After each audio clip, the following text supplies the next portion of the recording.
Assalamualaikum warahmatullahi wabarakatuh. Waalaikumsalam warahmatullahi wabarakatuh. Al-Fatihah ila hadratin Nabi Mustafa Rasulullah Muhammadin sallallahu alaihi wasallam.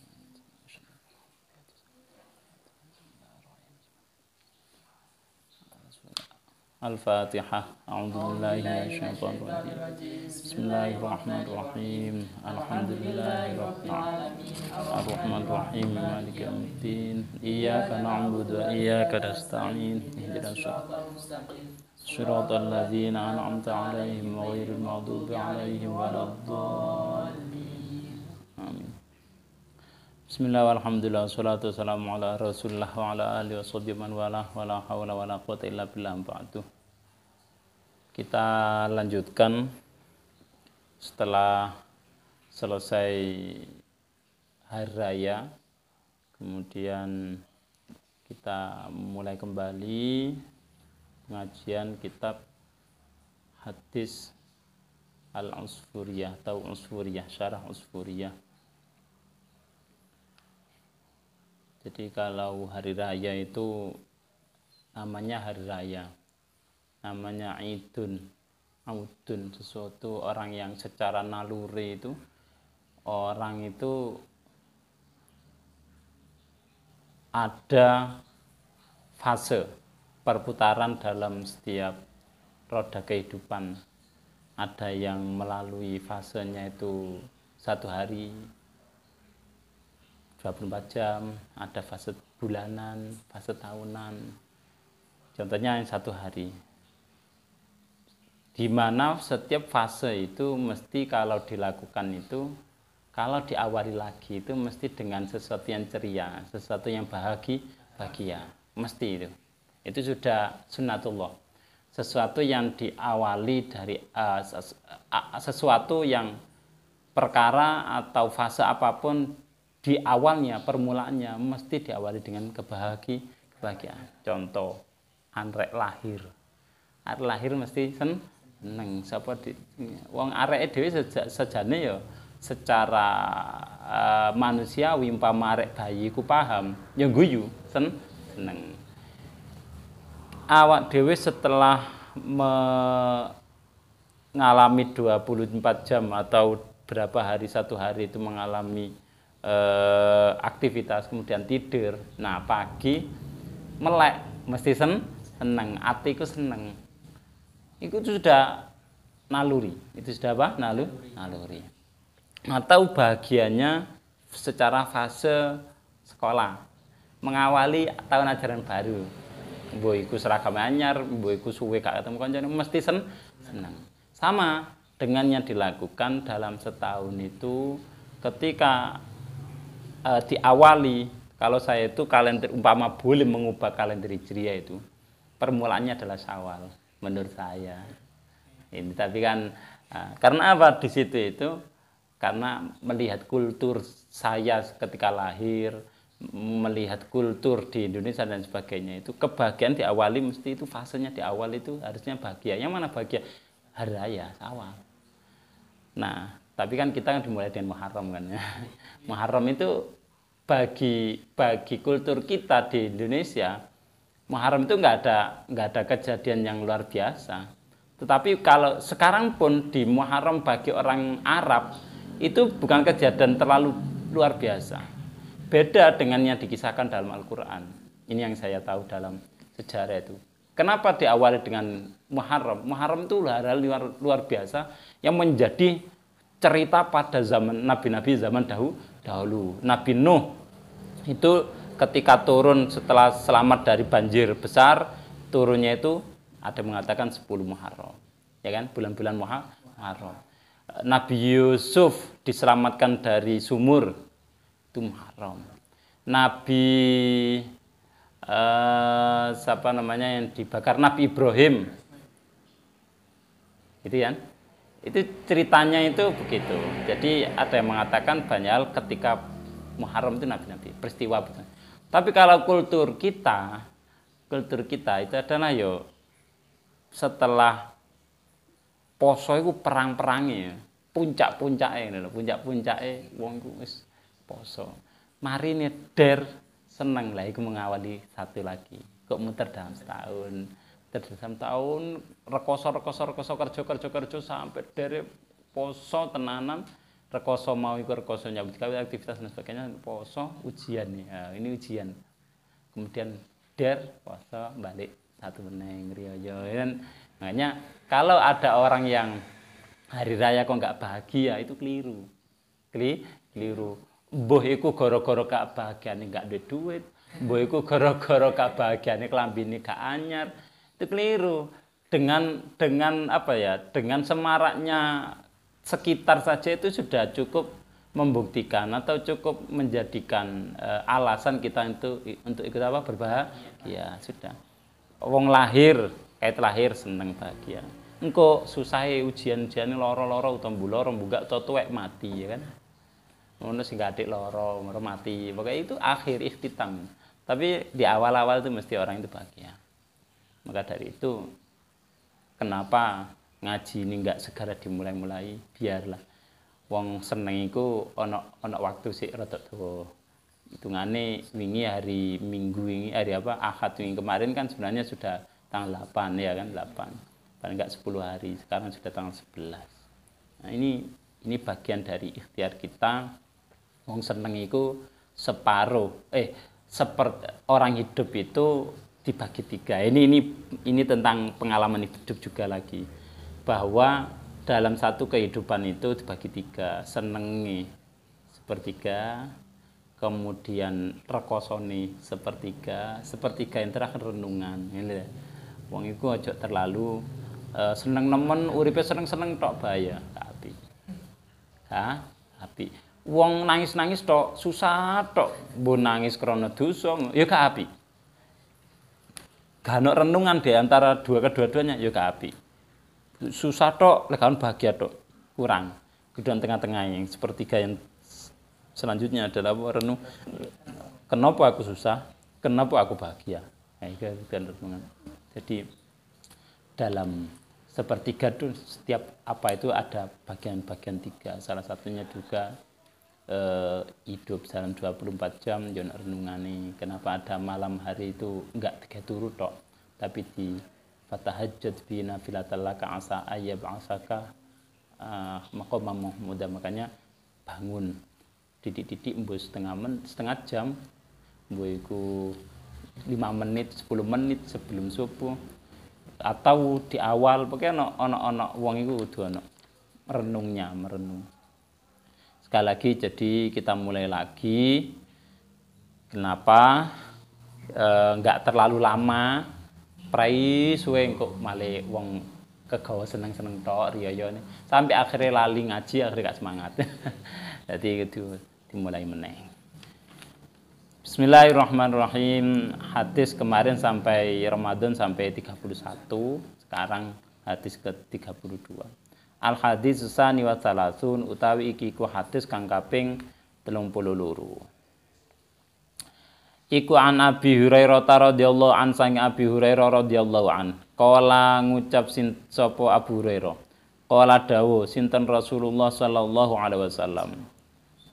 Dawuh apa Kanjeng Nabi? Khiyaru ummati utawi bagus-baguse umat ingsun iku man wong syahida kang nyekseni Allah ilaha illallah ing yen to ora ana iku ora ana pangeran iku maujud illallah angin kejaba Allah wa anna Muhammadan lan sak temene Kanjeng Nabi Muhammad iku Rasulullah utusane Allah wa idza ahsanu lan nalikane nglakoni bagus sapa umat iku istabsyaru moko bunga-bunga umat wa idza asaulan nalikane ngakoni keelekan istighfaru moko nyuwun ngapura sapa umat wa idza safaru moko nalikane budalan qasaru moko ngosor mendekaken sapa umat salataum ing salate umat wa aftaru lan mokel sapa umat min somim saking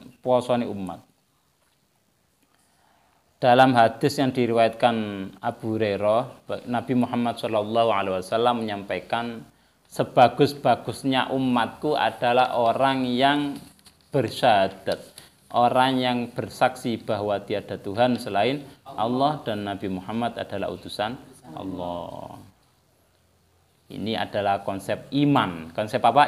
Iman. Iman kepada Allah. Konsekuensinya kalau sudah iman kepada Allah, maka wajib iman kepada Rasul. Kalau sudah iman kepada Rasul, iman kepada malaikat. Kalau sudah malaikat, kepada apa? Kitab yang dibawa oleh Rasul, yang disampaikan oleh malaikat. Kemudian yang kelima, konsekuensinya juga iman kepada hari kiamat. Kemudian qada qadar. Itu iman.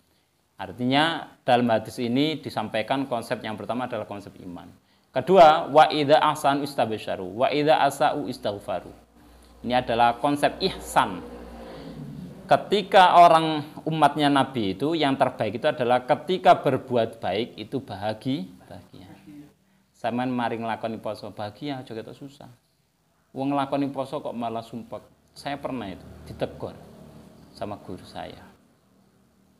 Poso luwe kan, poso tambah sumpek muring-muring.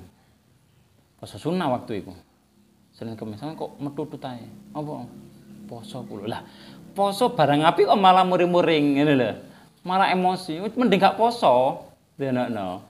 Akhirnya ketika disopo koncone kesenggol titik atau opo ketika sekolah marono tersinggung titik omongane rame gak ono keganggu umpama awek ngantuk keturun keganggu muring-muring. Ono wong nglakoni apik kok malah gak bungah. Berarti konsepnya enggak ini. Idza ahsanu istabsyaru. Seharusnya orang yang berbuat baik itu bahagia, bunga. Bunga itu ambek awake dhewe atau memberikan apa itu kebahagiaan itu berbagi dengan temannya. Kalau ono wong poso tambah muring-muring, ojo poso berarti itu. Berarti poso melakukan kebaikan itu berarti enggak malah nahan nafsu, nahan kesabaran, bersabar, enggak mek poso mek oleh lu ini tok. Ini lho. Dulu saya diingatkan sama guru saya gitu. Yang kedua juga wa idza asa'u istaghfaru. Kalau berbuat jelek, sing katanya Nabi, umatnya Nabi Muhammad yang terbaik adalah ketika berbuat jelek itu segera meminta ampun, istighfar.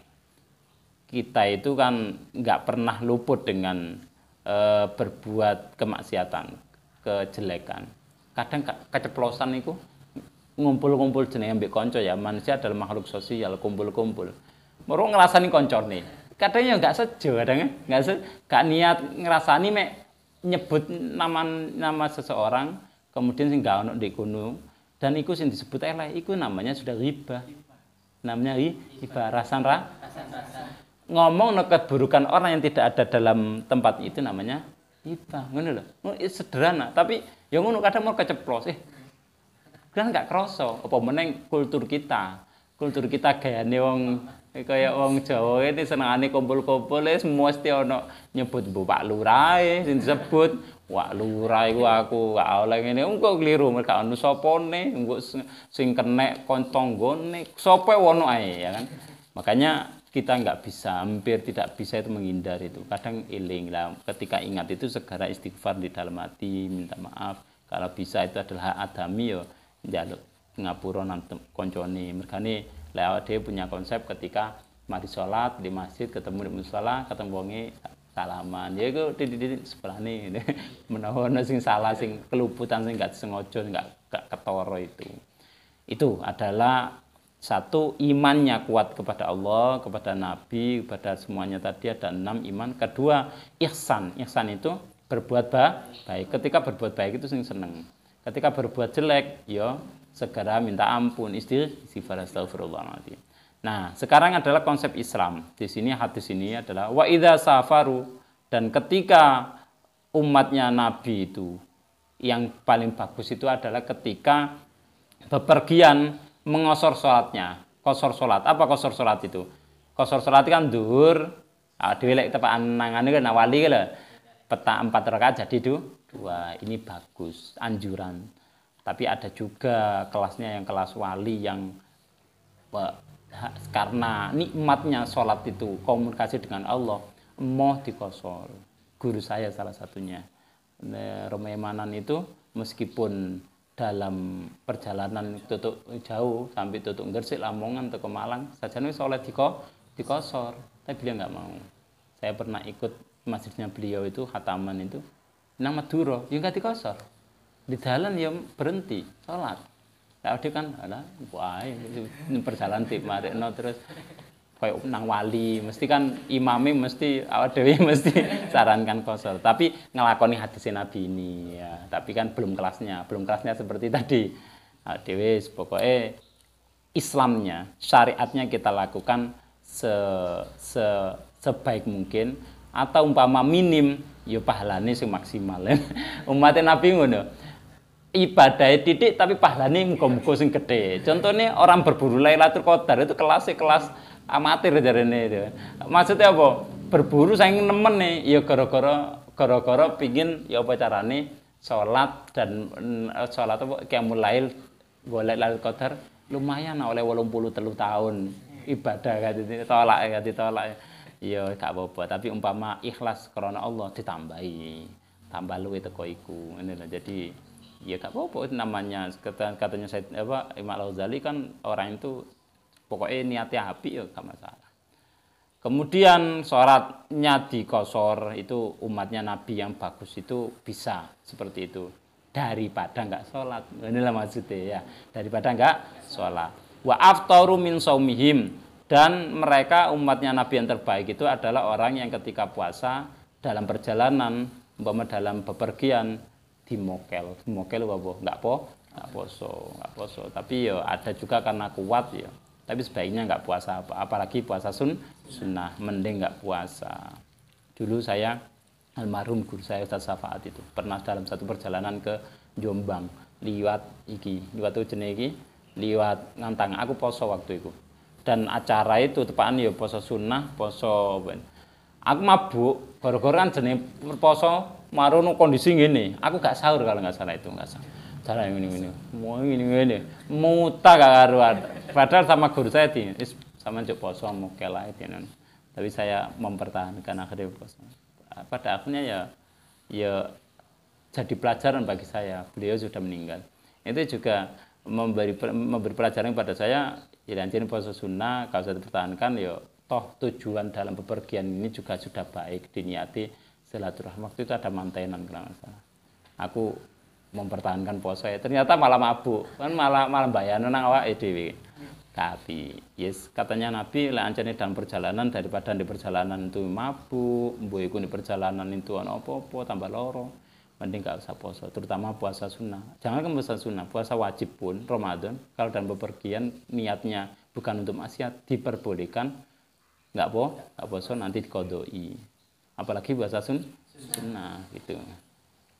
Sedangkan umat yang jelek katanya Nabi itu wa inna syirara ummati lan sak temene olone umat ingsun alladzina iku wong akeh wulida den lahiraken fi ni'ami ing dalem pira-pira kenikmatan wa hudulan mangan sapa alladzina fi ni'ami ing dalem den paringi wa paring fi ni'ami ing dalem pira-pira kenikmatan wa himmatum lan utawi sejone alladzina alwanut ta'am iku pira-pira warnane panganan wa alwanus syarab lan pira-pira warnane inuman wa idza takalamu nalikane guneman sapa alladzina tasaddaqu jero-jeroake sapa alladzina wa idza masyulan nalikane lumaku sapa alladzina tabah taru moko gumedhe sombong sapa alladzina wailun cilaka kerusakan lil jazarina iku keduwe pira-pira wong kang nyeret azyalan ing pira-pira pucuke pira-pira pakaian wa al akalinan pira-pira wong kang mangan afdolan kang utama pira-pira turahan wanatikin lan guneman ngucap sapa alladzina asy'aron ing pira-pira syair ora ana gunane. Sedangkan ciri-ciri Nabi, ciri-ciri umatnya Nabi yang buruk itu katanya Nabi seperti apa? Orang yang dilahirkan dalam kondisi berlimpah kenikmatan dan makan barang haram. Ini makanya sebenarnya nggak bisa milih. Orang itu lahir itu nggak bisa milih. Sampeyan iso milih aku pengin dilahirno teko wong bapak wong sugih gak iso. Maka hidup itu perjalanan yang enggak takdir namanya takdir kekuasaannya Allah. Nah, ketika ada orang kok dilahirkan dalam kondisi kaya, maka sebaiknya sejak itulah diajari untuk bersyukur. Nah, tapi kok umpama berlebihan makan, nggak berbagi dan sebagainya, wong tuane sugih dan sebagainya, nggak bisa hidup berbagi dan sebagainya, bergelimang harta dan sebagainya, ternyata sampai lali, sampai nang pangerani lali, lah ini bahaya. Apakah betul orang yang banyak harta kemudian mudah lupa pada Allah? Belum tentu. Kadang sing miskin, ya wong sing nggak duwe juga lali. Aku gak duwe apa-apa, katene sembayang. Wong kok aja sembayang penggaweane soro kok ngene, selak katene wudu barang kadang wong sing miskin yo koyo ngono. Wong sing sugih kadang lalai gara-gara kakean panganan, mbok ngantuk, mbok kakean penggawean. Nak repot ya. Makanya artinya apa? Belum tentu. Wong itu sawang sinawang. Sing sugih enak awakmu gak ngurusi barang akeh, aku ngurus barang akeh, aku gak kok bersembayang ngono. Sing jare wong sugih.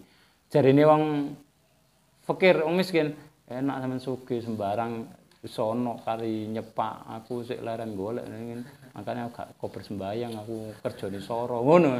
Repot kan sawang sinau. Sing bener ya bae syukur. Akeh disyukuri, titik disyukuri, eling nang pangeran ngono sing bener. Tapi yo kadang wangel. Lah sing wis eling ya alhamdulillah dijogo. Wa himmatuhum, dan yang terburuk atau yang buruk umatnya Nabi itu adalah keinginannya itu hanya untuk menumpuk makanan. Mergane lek ana wong kuliner itu kadang gak cocok. Kalau maksudnya kuliner terlalu berlebihan. Kuliner kok mangan, wow, terus maru napa meneh mangan kono dituwiliki ngono, maru difutui, gak baik. Karena apa? Di sini himmatum alwanu tu'am. Uripe iku kaya-kaya gawe berlebihan-lebihan dalam makanan, wasyarab, dan berbagai macam minum. Kalau itu adalah nikmat, ya disyukuri, ngunai, gak usah terlalu disumbar-sumbar. Tapi saiki gak viral ya. Ngene, wong kadang gak ngono, gak anu, mangan ono channel sapa ya. Waduh, gak karu-karuan. Ini luar tambah lomba mangan mie cepet-cepetan akeh wong lawemu itu berlebih. Innallaha la yuhibbul musrifin. Allah itu enggak suka pada orang-orang yang berlebih-lebihan.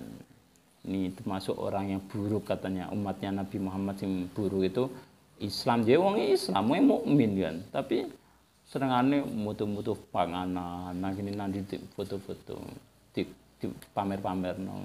Iki termasuk di hadis ini. Wa idza takallamu tasaddaku. Kalau ngomong nemen-nemen. Kadang ono arek jagung titenno. Lek arek kakek ngomong, "Wanu iku wae." Ngono. Akeh goroe wis. Akeh apa? Lupute akeh goroe. Kene hati-hati. Dan aja wong sing jagung ndek kampung-kampung. Kadang wong elit pun ya kan pernah dalam satu majelis dengan orang-orang elit, wong sugih-sugih. Ketok karakter orang yang sederhana, orang sing sugih tapi enggak terlalu ngetokno. Ono sing biasa saja nih, kekayaan biasa, tetapi karena mendapat jabatan kehormatan ngomongnya dhuwur. Sing gak enak iku apa? Wis miskin omongan dhuwur. Wis sombonge kan. Salah miskin dhuwur. Gak cocok itu. Wa idza masyau tabakhtaru. Kalau berjalan ini, katanya guru saya, Romo Yaimanan dulu kalau mencontohkan, lek mlaku iku ngene, aja ngomong mlaku ngene kabeh. Ono kan ya. Tapi kadang ancene pawakane, ancen degek, ya ono. Contohnya ancene polisi tegap, tapi kudu sombong, ketara kan antara wong sing tegap ambek wong sombong ngene kabeh. Dan celaka orang yang jazarin, adhialan, orang yang nyeret pakaian, sarungan, makanya ojo terlalu dhuwur, juga ojo terlalu kemenisoran. Satu bahayanya adalah, katanya Pak Di saya itu, kenapa kok hadis ini pernah saya tanyakan seperti ini, kenapa dalam hadis itu ada itu, karena kok sarungnya kena telek, bener kan? Tapi ada juga, wong sing menisorno iku apa sombong, karena gini, zamannya Romawi dulu itu, khasnya orang-orang Romawi itu, kalau pakaian kalian, wong mantenan iki lho, mesti didadakno, iku kan tradisinya Romawi, gaya-gaya pengantin Eropaan. Itu didono ben ketok mewah, bermewah seperti itu enggak boleh, enggak baik. Makanya katanya Nabi itu lijazarin wailun lijazarin azyalan pakaian itu dosokno marung lember-lember ke api. Umpama tapi ono Abu Bakar ketika ditanya kepada Nabi, saya termasuk orang sombong kah dalam hadis yang lain? Krono sarungnya Abu Bakar terbiasa juga nyeret-nyeret, katanya Nabi bukan. Berarti bukan melihat dari sarungnya, tapi sikapnya juga itu loh. Lek ancen kebiasaan lek sarungane ancen mobrot-mobrot kadang ono. Nah, ya ancen lek sarungan wis gak iso, sarungan utawa pakaiane wis ancene wis ukurane mbok iku mbok ukurane kadang wong lemu kadang melorot. Bisa jadi ancen melorot kan kadang. Ya berarti ya perawaane, bukan sikapnya. Yang dimaksud di sini adalah niat sikapnya dan kemudian ancene di seremben-serembeno ancen nduduk-ndudukno pakaiane wong sungsu sugih. Kemudian didur-durno jarene wong saiki sing cingkrang-cingkrang itu dalam rangka ya isbal, jangan isbal seperti ini, tapi ya kalimatnya beda dengan ini. Itu isbal itu apa? Ya gak apik pisan. Karena apa oleh dur-durno, saya yakin ya mungkin bisa jadi ben aku gak diarani wong isbal. Katanya Imam Ghazali, orang yang menghindari riya itu riya. Saya ulangi, kemarin di hadis berapa itu? Orang yang menghindari riya itu adalah riya. Sombong, orang yang menghindari sombong. Menghindari artinya apa? Kudu natural. Digawe-gawe aku jan gak sombong. Justru dia ada hatinya dalam hati kecilnya itu sombong. Karena apa? Riya cerono jan diarani wong aku jan. Kan gini, kalimat yang terselip kan gini kalimatnya. Aku gata nisorno jano aku gak diarani wong isbal. Jarno gak diarani. Diarani itu kan berarti kan orientasinya manusia, bukan Allah. Nah, berarti kan sudah riya ini. Jarno diarani wong kan. Nah, caranya apa? Ya natural. Jancane dawa ya gak niat sombong, lek dhuwur ya gak niat sombong ngono ae. Nah, tapi kan ada orang-orang sing saiki sing mau isbal tapi dhuwur-dhuwurno tapi awake mencela orang lain. Ya berarti ancene niat golek pancen jarno diperhatikan, berarti riya pisan padha ae. Itu loh konsepnya di situ, kadang nggak dipahami. Jadi teksnya seperti itu, isbal yang dimaksud. Tapi orangnya ternyata malah ngilok-ngilokno orang lain. Sampean berarti lek ngilokno berarti sikapnya juga enggak riya ancen njaluk diperhatikno koyo aku. Lah intine ngono. Aja ngono. Koyo aku ngono lho. Kan ngono kan kalimatnya udah kan. Berarti apa? Ya riya pisan padha. Wong menghindar riya ternyata dia juga riya. Ya padha. Artinya apa? Sederhana. Ya ojo terlalu nyala-nyalano wong ya gak usah. Nek ana takon diuruki. Kenapa rek ono dijelasno? Ada dasar lah. Tetapi di sini konteksnya adalah niru wong Roma tadi, itu wong Eropa. Pada zaman itu orang Romawi kan sudah ada. Zamannya Nabi itu kan Romawi, Yunani kan sudah ada lebih dulu daripada peradaban Islam.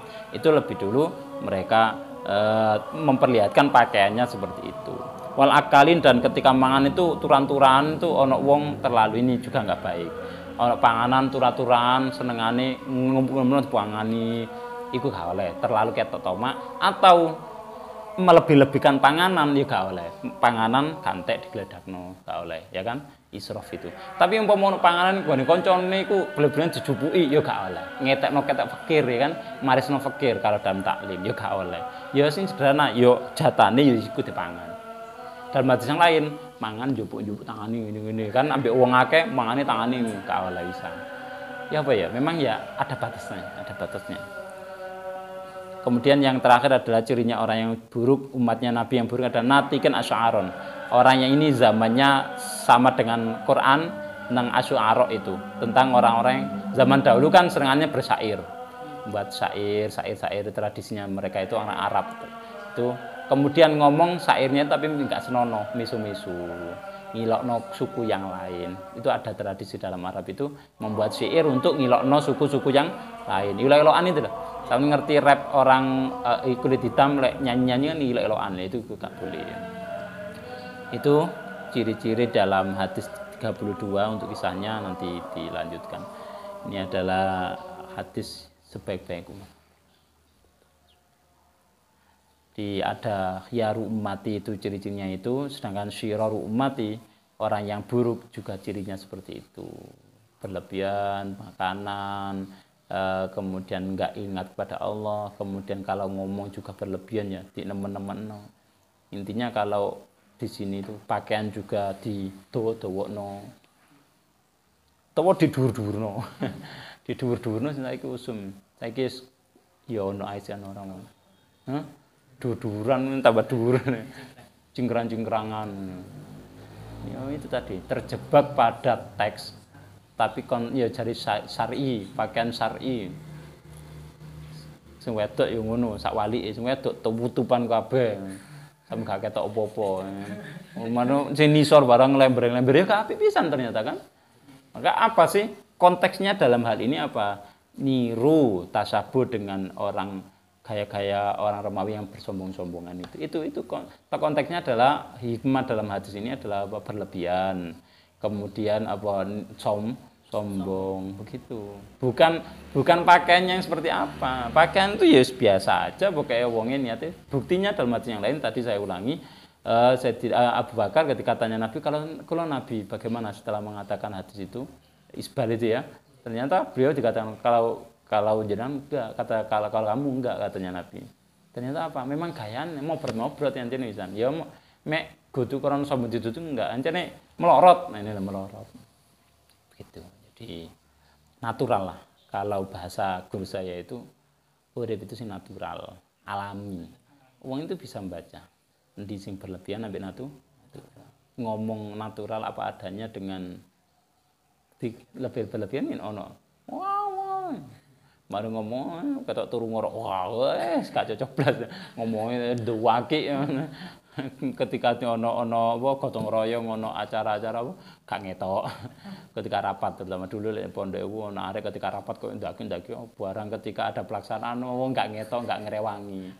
Itulah orang-orang yang berlebihan dalam takalum, dalam ucap.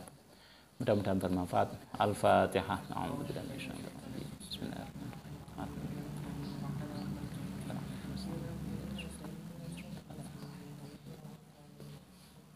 Bismillahirrahmanirrahim. Wal 'asri innal insana lafi khusr.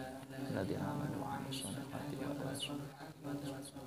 Subhanakallahumma wa bihamdika asyhadu an la ilaha illa anta astaghfiruka wa atubu ilaik. Assalamualaikum warahmatullahi wabarakatuh.